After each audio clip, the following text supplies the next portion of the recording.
किट्टीखदान police ठाण्याच्या हद्दीतील दाभा चौकीजवळ एका इसमाने चालत्या ट्रकच्या चाकाखाली उडी घेऊन आत्महत्या केल्याची धक्कादायक घटना घडली आहे। या घटनेमुळे परिसरात काही काळ तीव्र खळबळ उडाली होती।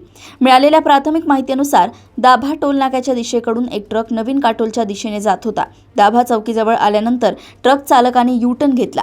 याच दरम्यान तेथे उपस्थित असलेल्या एका इसमाने अचानक चालत्या ट्रकच्या चाकाखाली येत स्वतःला झोकून दिले। विशेष म्हणजे आत्महत्या करण्यापूर्वी या मृत व्यक्तीने जवळच असलेल्या एका ठेलेवाल्याशी संवाद साधला होता। मला आता जगायचे नाही असे विषण्ण भाव व्यक्त करत त्याने आपल्या मनातील घुसमट बोलून दाखवली होती।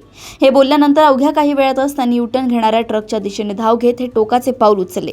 घटना घडताच स्थानिक नागरिकांनी घटनास्थळी गर्दी केली आणि तत्काळ गिट्टीखदान पोलिसांना माहिती दिली। माहिती मिळताच गिट्टीखदान पोलीस ठाण्याचे पथक घटनास्थळी दाखल झाले असून त्यांनी मृतदेह ताब्यात घेऊन पंचनामा केलाय। सदर इसमाची अद्याप ओळख पटू शकली नसून पोलीस मृतदेहाची ओळख पटवण्याचे काम करतायत। या प्रकरणी अकस्मात मृत्यूची नोंद करून गिट्टीखदान पोलीस पुढील तपास करतायत। एक दाभा टोल नाक्याकडून वाडीकडून एक ट्रक नवीन काटोल नाक्याकडे येत होता। त्याने एका दाभ्याच्या चौकीसमोर यू-टर्न घेतला।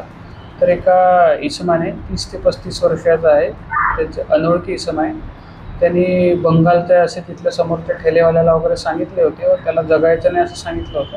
तर ते ट्रक जात असताना एकदम स्लो ट्रक होता, त्याच्या खाली त्यांनी उडी घेऊन आत्महत्या केली आहे। त्याचा सुद्धा आम्ही तपास करतो।